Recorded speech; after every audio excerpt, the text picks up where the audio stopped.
sinasabi dito na mga bubuwit, meron na daw po, nandito na daw ang ICC. Actually, sa 3 araw ko po na nawala sa sirkulasyon ng social media, ay nakita ko nga na meron ng mga nagbalita na nandito na nga daw sa Pilipinas at hindi lang isang grupo, 2 grupo, 3 grupo pa ng ICC. At dahil dyan, mga kababayan, ay nagsalita na rin po itong si BP Sara Duterte. Ito nga, ang sinasabi niya po, aminado itong si Sara Duterte na mabibitbit ang kanyang ama na si Digong ng ICC. Awa, alam mo na yan, Sara, ha? Alam mo na si Digong ay mabibitbit, ganun ba yon? Bakit niya kaya nasabi ito, mga kababayan? Pakinggan po natin ang sinasabi ni Sara Duterte. Okay. Ma'am, at yesterday, last Wednesday at the Senate, right after that, dumiretso ko kayo sa Congress for the FADCOM. Bakit po bigla kayong napasugod? Naririnig niyo ba? Yes, after nung Senate budget hearing, pumunta ako sa House of Representatives. Sinamahan ko si dating Pangulong Rodrigo Duterte sa pag-attend niya sa hearing ng FADCOM. Ma'am, you were there until it finished. How was it po? Kasi may nakuhanan ka ng video na kumaganyan ka na, iba-ibang reaction. So, how was it po? How was it witnessing the hearing?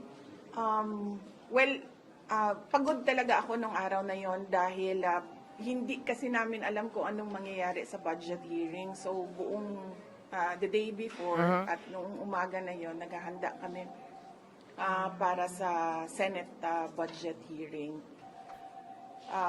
Sabi ni Kawamura Dayanara, kaya alam niya na mabibitbit ang tatay niya kasi alam niya mamamatay tao ang tatay niya.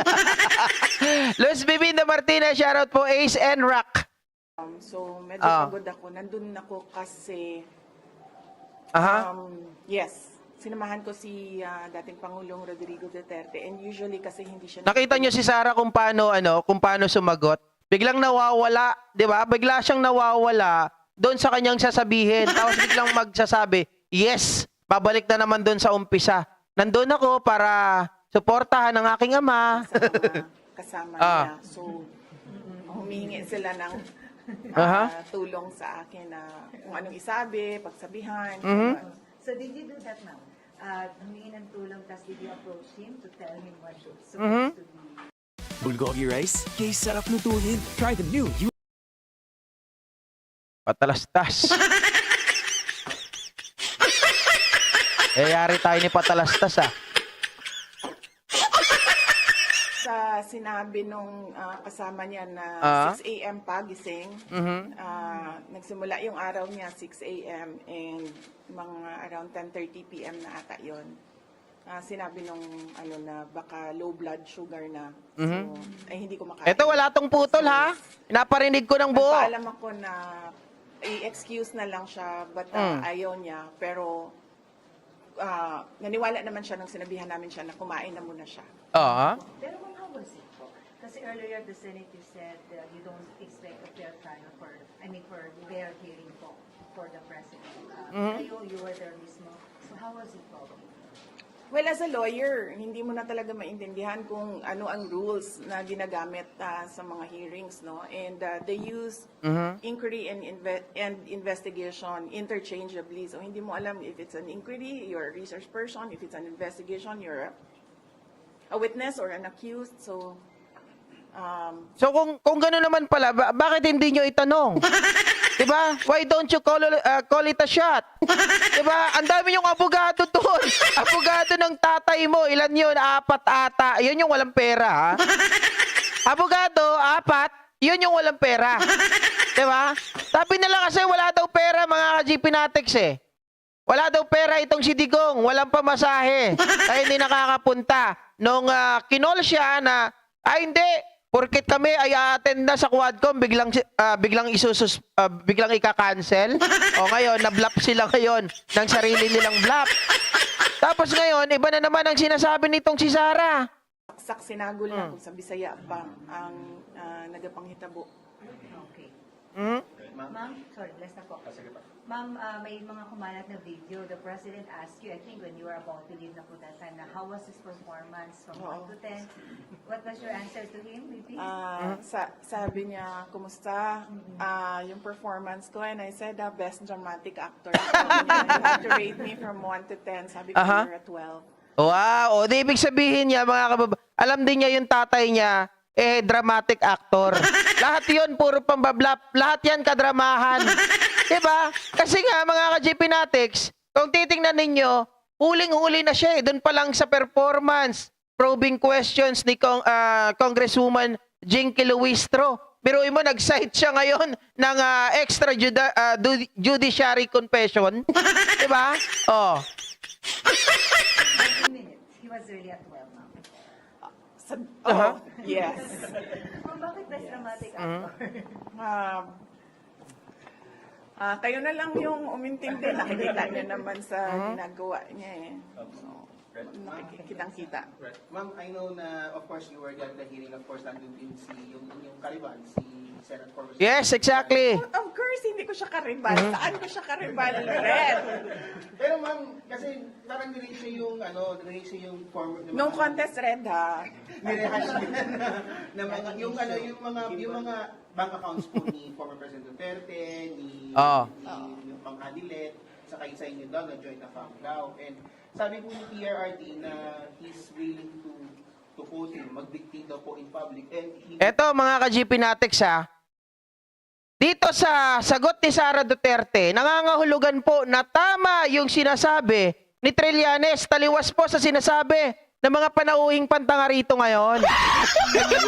Kasi si Sara mismo ay sumasagot na meron pong mga bangko or bank account na nag-i-exist. So ngayon, di ba, ang sagot kasi ni Sara dito, unahan ko na kayo ha, ang sabi niya, meron daw silang mga bangko na nakita na hindi raw kanila, hindi raw nila alam. Di ba? O bakit ngayon? Ang tanong, kung hindi yan sa inyo, kung yan ay wala kayong kinalaman, so why don't you or why na hindi kayo nag-investiga? Bakit hindi kayo nagkaroon ng due diligence? Lalong-lalo na, abogado ka, abogado si Digong, abogado ang asawa mo. Kung may mga pumapasok na pera dyan sa inyong bangko, sa inyong mga bank account, bakit wala kayong ginawa? At bakit yan ay pinabayaan nyo lamang? Diba? Kasi kung hindi nyo yan, dapat, uy, delikado to. Hindi sa ating pera to. Pero may mga bank account tayo na nag-i-exist. Nakalagay sa mga pangalan natin ay may pumapasok na 40 million to 50 million kada 6 na buwan. Diba mga kababayan? Pero kung yung pera na yan ay wala kang ginawa at tinanggap mo lang ng tinanggap, malamang sa malamang, merong ibig sabihin yan. Diba? Oh. push you and your brothers, Kong Kulong and Mayor to resign daw, pag totoo daw po yung bank account. Your reaction po, ma'am? Oo. Actually, yung listahan ng bank account, bank accounts, madami yan. Aha, diba? madami daw. Noong, was it 2016 na nilabas? Oo. Hanggang ngayon, may file ako yan. Kasi nung lumabas yan, isa-isa ko pinuntahan lahat ng bangko. At tinanong ko sila. Kita nyo, sabi niya, nag-file daw siya. 2016 pa yan. Mga kababayan, anong nangyari? Kung nag-file ka. Ang nakita ko dyan, alam mo, Sara Duterte, yung pagpapile mo, kunwari lang yun. That's a sugarcoat. Bakit, mga kababayan? Kasi yan, ipinail na ni Trillanes way back then, 2016. Bago pa maupo, sa pagkakalam ko bago pa, hindi, nakaupo na pala. Si, tama ba? Teka lang. Either one, bago maupo or nung nakaupo na. But, ang alam ko, 2016 yan, nung nag-file si Trillanes. Kaya lang hindi na napansin. Sa pagkakatanda ko, sinabi niya na, pinail ko yan, bago pa, at tumatakbo pa lang si Digong bilang presidente. Kaya lang, nung bigla na siyang naupo, wala nang nangyari. O so ibig sabihin, 2016 yung sinabi ni Sara, mukhang nambablap lang din ito. na sinabi niya na siya ay nag-file, mga kababayan, pero 2024 na ngayon, wala pa ring nangyari. At kung kayo ay may ginawa na due diligence, kayo ay nagpa-imbestiga, mga kababayan, mas kayo po ay malakas ang loob na magsalita. Sige, okay. Pipirmahan namin yung waiver. Tingnan ninyo kasi lahat yan, mga mali naman yan eh. Kaya nga kami lumaban, kaya kami pinigilan namin yan, kaya inayos namin yan. Pero walang ganun eh. Ayaw nilang mabuksan. Ayaw nilang mag-sign ng waiver. Ibig sabihin, may tinatago ang mga julol. Diba? Oh. At yung pagpapile ni Sara Duterte is only a sugarcoat. Oh. Sa mga nakapangalan Ah. sa akin at yung mga accounts. Mhm. Meron talagang mga accounts doon na Aha. hindi alam ng bangko, hindi ko rin alam, pero nandoon siya sa listahan. So, Aha. tinatanong ko yung bangko, bakit may ganito? Sabi nila baka non-existent talaga yan na mga accounts. So, meron ako Non-existent. Tingnan nyo ha. Alam nyo, hindi ako naniniwala na non-existent yan. Kahit dyan sa DepEd eh. Meron ding mga ganyan. Di ba? May mga pumapasok na pera, may pinaguhulugan ng pera. Yung pera ng DepEd, mayroon doon mga account na hindi unrecognizable. Hindi naman nire-recognize, pero pinapadala ng pera ng DepEd, mga kababayan. Natatandaan nyo ba yon? Di ba may pera na pumapasok sa isang bank account na hindi naman nare-recognize yun ng DepEd. Hindi sa kanila nakalista. Pero, nilalagyan ng pera. Sa makatawid, mga kababayan, yung style na ganito, ginagaya lang, paulit-ulit. Diba? Paulit-ulit. Nag-i-exist talaga ito kasi may mga tao na naglalagay talaga ng pera. At kung hindi sila yon, di magagalit itong mga ito. Sa mga susunod na araw, ipapakita ko yun at ipapaalala ko yung tungkol dyan sa mga bangko na nagtataka tayo, bakit may laman, bakit may mga puwapasok. Iuso nga sa kanila sa DepEd dati, di ba, yung mga ghost employees. Oh. Pinapasahod. Tapos kung naalala ninyo, may nawawalang pera din, biglang bumalik, galing din dun sa isang account na unrecognizable. Di ba? Or dun sa isang account na hindi naman nakalista sa kanila, pero ibinalik yung pera, yung pondo. Nung iniimbestigahan nila, wala daw makita. Imposible naman yun. Oh. kung accounting even nung mga sinasabi nilang transactions, tinanong ko din yan sa bank. Mhm. Tinanong daw niya sa bank, hanggang tanong lang. Walang ginawa kundi tanong lang. Oh. Okay, sa akin naman po, may punta, ma'am. While you were at the House Committee on Good Governance, ma'am, they handed over a letter of invitation sa Good Governance and Accountability. What was your initial reaction po and pupunta po ba kayo dun sa next hearing? Initial reaction ko, siguro narinig nila yung hearing ko sa Senate kasi yung interview ko sa Senate na narinig nila kasi tinanong ako doon bakit hindi ako pumupunta sa mga hearing. Sinabi ko kasi hindi ako naiimbita. Totoo yun. Nakalimutan ata nila na imbitahin ako. Paano ka naman iimbitahin, mga kababayan? That's a waste of money, waste of time, waste of resources. Diba? Unang-una, inimbitahan ka nga dati. Anong ginawa mo? Hindi ka nag-take ng oath. Kaya nga ginaya ka rin ng abogado mo eh. Hindi rin nag-take ng oath. Tapos ang gusto mo, iimbitahin ka ulit nila tapos hindi ka rin naman magsasalita. So therefore, mga kababayan, what's in it for them to invite you? What's in it for them to invite you kung hindi ka rin man pupunta doon? Diba? That's a waste of time, waste of money, waste of effort. Oh. Imbita nila ako isang beses lang doon sa unang-una. Pumunta ako, umupo ako doon, hindi man nila ako tinanong kung nakikita nyo, nakaupo lang ako doon. Natural, mga kababayan. Ang panuntunan sa house, sa bagay, di ka kasi nagtanong sa tatay mo. Sa bagay, kahit magtanong ka sa tatay mo, wala ka ring malalaman.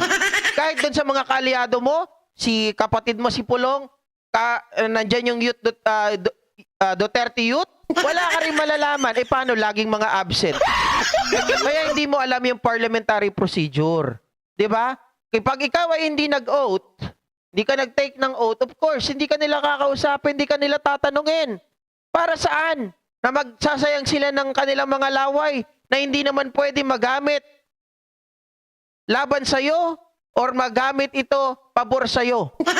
Diba? Oh. Oh, talaga, oh.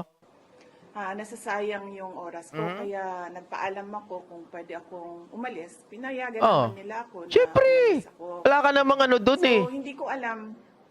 Wala kang silbi. Sa madaling sabi. Wala kang bilang. Bakit ka pa nila pipigilan? Diba? Oh. Kung bakit, inimbita nila ako, hindi man nila ako binigyan ng mga tanong, pero hindi ako a-attend na sa hearings na Hindi ka naman nila, susunod. bakit hindi ka attend? Eh, hindi ka naman nila iniimbitahan. So, it's a quits. Diba? Mga kababayan, hindi ka attend, hindi ka naman nila iniimbitahan. Bakit ka attend? Kasi nga sabi ko kanina, bakit naman nila iimbitahan ang isang tao na hindi magte-take ng oath? Di ba? Sabi ko nga, waste of money, waste of effort, waste of time. Oh, hindi ka papupuntahin doon. Therefore, mga kababayan, wala ka ring karapatan na pumunta. Hindi ka nga iniimbitahe. Hindi ka nga iniimbitahe eh.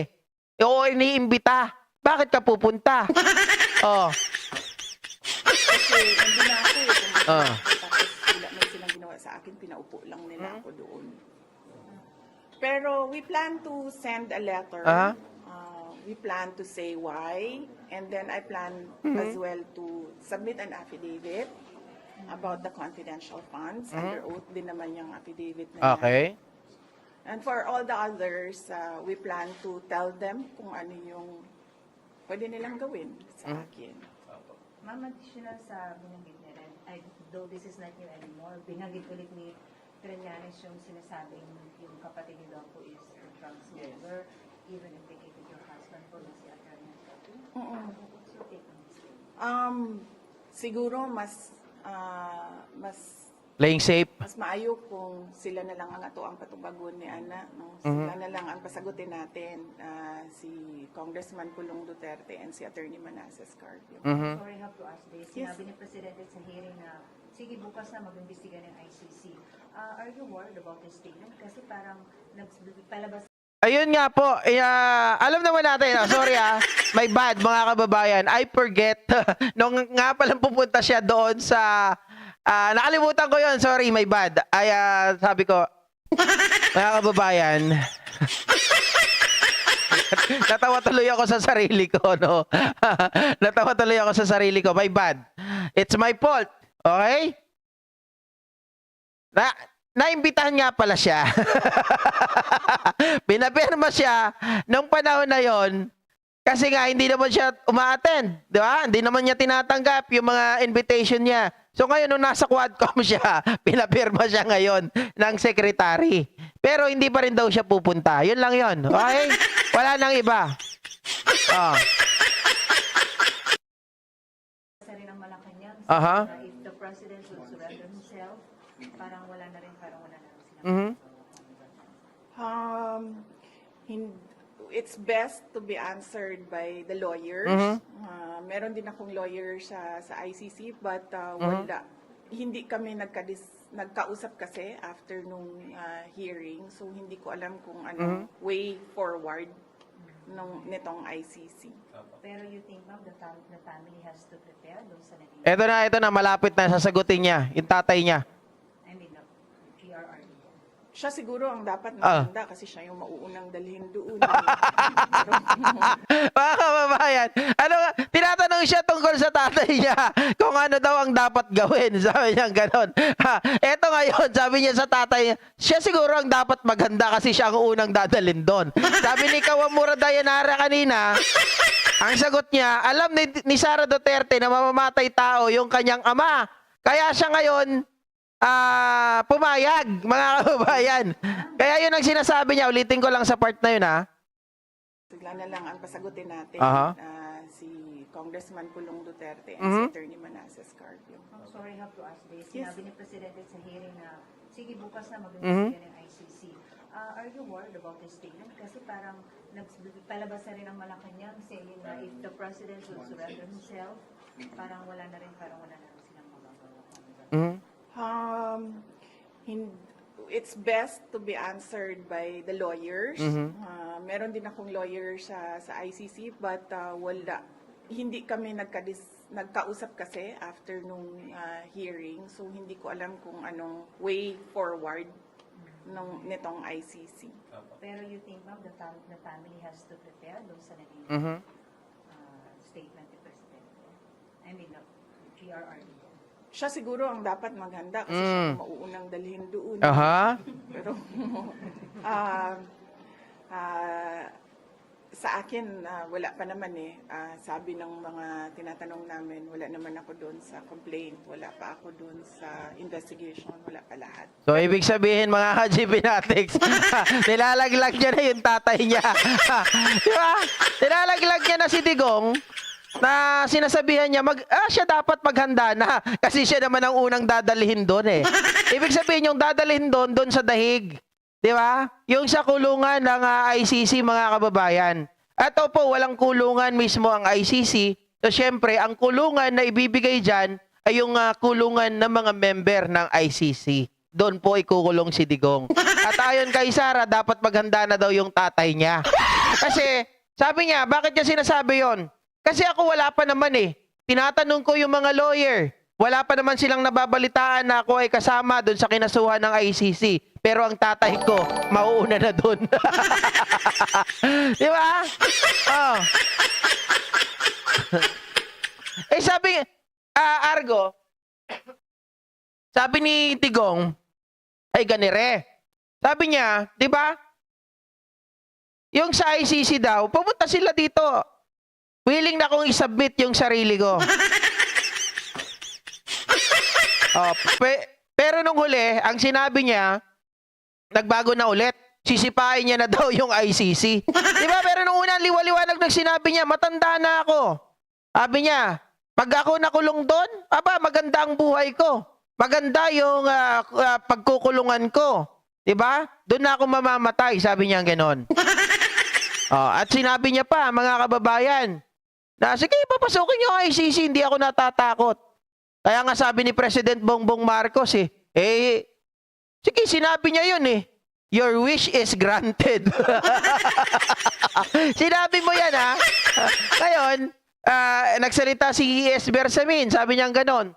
Kung sa ICC ang pag-uusapan, kung yan ang gusto niya, hindi naman namin pipigilan, pero pwedeng ma-deny yung kahilingan niya. Pero pag Interpol ang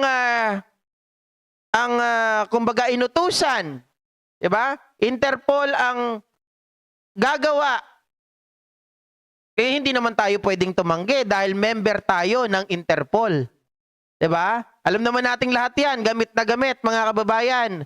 Kila Alice Guo, Sheila Guo, kila Cassie Ong na dahil yan sa Interpol. Isama na natin itong si Tebes. Kaya lang medyo makulit itong si Tebes no? Maraming mga inahain pa na mga motion doon sa Timor-Leste. Pero dito kila Alice Guo, Sheila Guo, dito kila Cassie Ong, Interpol po, mga kababayan. Hindi tayo pwedeng tumanggi. Hindi yan pwedeng one way. Kailangan yan two-way. Makikinabang ang bawat isa.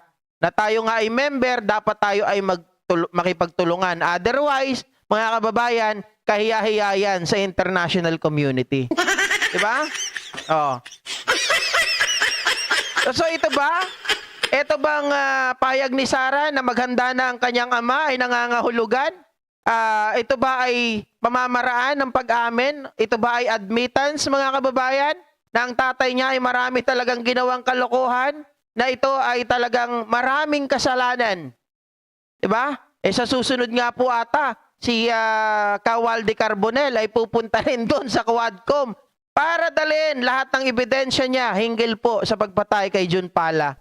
Ganon din kay Percy Lapid. Mga kababayan, kaya mas marami tayong malalaman sa susunod na pagdinig ng Quadcom. Hindi ko na po tatapusin yung isang ano natin tungkol kay Maharlika. Baka bukas na lang yon mga ka-GP. At baka mapuwersa po ang aking lalamunan na hindi na naman tayo makapag-live ng ilang araw. Di ba, Mona Nases, pag-amin na yan na mamamatay tao ang tatay niya. Oh. Joanna Agtos Aris, pasalamat talaga tayo sa Quadcom GP. Opo naman, sobrang malaking pasalamat. Pero again, kaya nagkaroon ng Quadcom dahil pa rin po yan sa pagkikipagtulungan ng PNP, di ba? Ng presidente natin, ng DILG. Dahil nga po doon sa pagkahuli nila kay Police Master Sergeant Mayo, sa tulong po yan ni Abalos noon. Kaya ako nga po, ngayon ipinopromote si Abalos dahil dyan.